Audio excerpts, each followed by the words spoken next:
ಆತ್ಮೀಯ ಬಂಧುಗಳೇ, ಶ್ರೀಮದ್ ಭಾಗವತಂ ಸ್ಕಂದ 3 ಭಾಗ 1 ಅಧ್ಯಾಯ 14 ಸಂಧ್ಯಾ ಸಮಯದಲ್ಲಿ ದ್ವಿತೀಯ ಗರ್ಭಧಾರಣೆ. ಇದರಿಂದ 2 ಶ್ಲೋಕಗಳನ್ನು ತಿಳ್ಕೊಳ್ಳೋಣ. ಶ್ಲೋಕ 22. ಅಥಾಪಿ ಕಾಮಮೇತಂ ತೇ ಪ್ರಜಾತ್ಯೈ ಕರವಾಣ್ಯಲಂ ಯಥಾ ಮಾಂ ನಾತಿರೋಚಂತಿ ಮುಹೂರ್ತಂ ಪ್ರತಿಪಾಲಯ. ಅನುವಾದ: ನಿನ್ನ ಋಣ ತೀರಿಸಲು ಸಾಧ್ಯವಾಗದಿದ್ದರೂ ಮಕ್ಕಳನ್ನು ಪಡೆಯುವ ಉದ್ದೇಶದಿಂದಾಗಿ ನಾನು ನಿನ್ನ ಕಾಮೇಚ್ಛೆಯನ್ನು ತಕ್ಷಣ ತಣಿಸುತ್ತೇನೆ.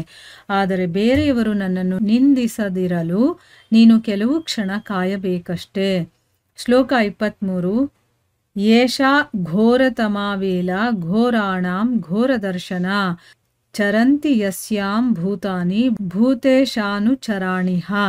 ಅನುವಾದ: ಈ ನಿರ್ದಿಷ್ಟ ಸಮಯವು ಅತ್ಯಂತ ಅಮಂಗಳಕರವಾದುದು, ಏಕೆಂದರೆ ಈ ಸಮಯದಲ್ಲಿ ಭೀಕರವಾಗಿ ಕಾಣುವ ಭೂತಗಳು ಮತ್ತು ಭೂತಪತಿಯ ನಿರಂತರ ಸಂಗಾತಿಗಳು ಕಾಣಿಸಿಕೊಳ್ಳುತ್ತವೆ.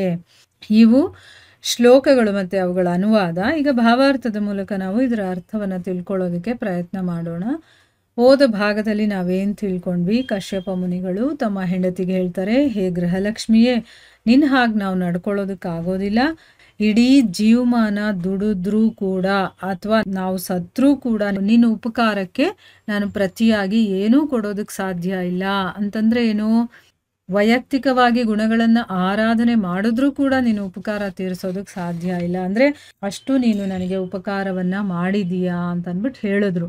ಮುಂದುವರೆದು ಹೇಳ್ತಾರೆ, ನಿನ್ನ ಋಣ ತೀರಿಸೋದಕ್ಕೆ ಸಾಧ್ಯ ಆಗದೇ ಇದ್ರೂ ಕೂಡ ಮಕ್ಕಳನ್ನು ಪಡೆಯುವಂಥ ಉದ್ದೇಶದಿಂದಾಗಿ ನಾನು ನಿನ್ನ ಕಾಮೇಚ್ಛೆಯನ್ನು ತಕ್ಷಣ ನಾನು ತಣಿಸ್ತೀನಿ.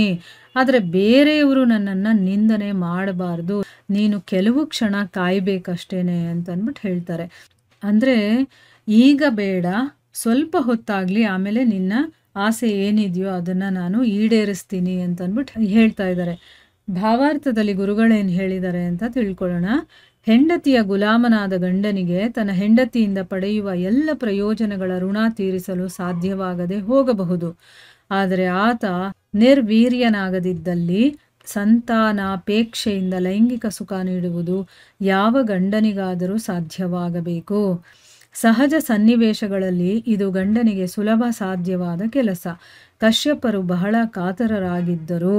ಇತರರು ತಮ್ಮನ್ನು ನಿಂದಿಸಲು ಆಕೆಯನ್ನು ಕೆಲ ಕ್ಷಣ ಕಾಯಲು ಕೇಳಿಕೊಂಡರು.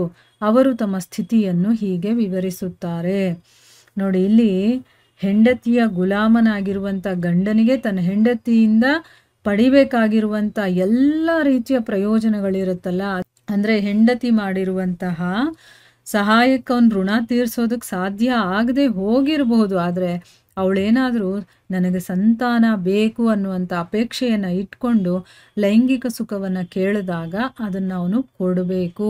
ಅದು ಆಗಲೇಬೇಕು ಗಂಡನಿಗೆ ಅಂತಂದ್ಬಿಟ್ಟು ಇಲ್ಲಿ ಹೇಳ್ತಾ ಇದ್ದಾರೆ. ಈಗ ನೋಡಿ, ಸಹಜ ಸನ್ನಿವೇಶದಲ್ಲಿ ಇದು ಸುಲಭವಾಗಿ ಮಾಡುವಂಥ ಕೆಲಸ. ಕಾಶ್ಯಪರು ಕೂಡ ಇಲ್ಲಿ ಕಾತರರಾಗಿದ್ದಾರೆ. ಆದರೆ ಜನ ಏನು ಅಂದ್ಕೊಳ್ತಾರೋ, ಯಾಕಂದರೆ ಸಂಧ್ಯಾ ಸಮಯ ಆಗಿದೆಯಲ್ವಾ, ಈ ಸಮಯದಲ್ಲಿ ಕೂಡೋದು ಸರಿಯಲ್ಲ ಅಂತಂದ್ಬಿಟ್ಟು ಅವರು ಕೆಲವೊಂದು ಕ್ಷಣ ನೀನು ಕಾಯಬೇಕು ಅಂತಂದ್ಬಿಟ್ಟು ಹೇಳ್ತಾರೆ. ಈಗ ಮುಂದೆ ಅವರ ಒಂದು ಸ್ಥಿತಿ ಹೇಗಿದೆ ಅನ್ನೋದನ್ನು ಕೂಡ ವಿವರಣೆ ಮಾಡ್ತಾರೆ. ಏನು ಹೇಳ್ತಾರೆ? ಈ ಒಂದು ನಿರ್ದಿಷ್ಟ ಸಮಯ ಅನ್ನೋದು ತುಂಬ ಅಮಂಗಳಕರವಾಗಿರುವಂಥದ್ದು. ಯಾಕೆ ಅಂತಂದರೆ ಈ ಸಮಯದಲ್ಲಿ ಭೀಕರವಾಗಿ, ಅಂದರೆ ನೋಡೋದಕ್ಕೆ ಭಯಂಕರವಾಗಿ ಕಾಣುವಂತಹ ಭೂತಗಳು ಮತ್ತು ಭೂತಪತಿಯ ನಿರಂತರ ಸಂಗಾತಿಗಳಿರ್ತಾರಲ್ಲ, ಯಾವಾಗಲೂ ಭೂತಪತಿ ಜೊತೆನೇ ಇರುವಂಥವ್ರು, ಅಂಥವರು ಕಾಣಿಸ್ಕೊಳ್ತಾರೆ ಅಂತ. ಯಾರು? ಭೂತಪತಿ ರುದ್ರ, ಅವನು ಮತ್ತು ಅವನ ಸಂಗಾತಿಗಳು, ಆ ಭೂತಗಳೆಲ್ಲ ಇಲ್ಲಿ ಓಡಾಡುವಂತಹ ಸಮಯ. ಅದಕ್ಕೋಸ್ಕರ ಈಗ ಬೇಡ ಅಂತಂದ್ಬಿಟ್ಟು ಅಲ್ಲಿ ಕಶ್ಯಪ ಮುನಿಗಳು ಹೇಳ್ತಾ ಇದ್ದಾರೆ. ಈಗ ಭಾವಾರ್ಥದಲ್ಲಿ ಗುರುಗಳೇನು ಹೇಳಿದ್ದಾರೆ ಅಂತ ತಿಳ್ಕೊಳ್ಳೋಣ. ಕಶ್ಯಪರು ಆಗಲೇ ಪತ್ನಿಯಾದ ದಿತಿಗೆ ಕೆಲವು ಕ್ಷಣ ಕಾಯುವಂತೆ ಹೇಳಿದ್ದರು.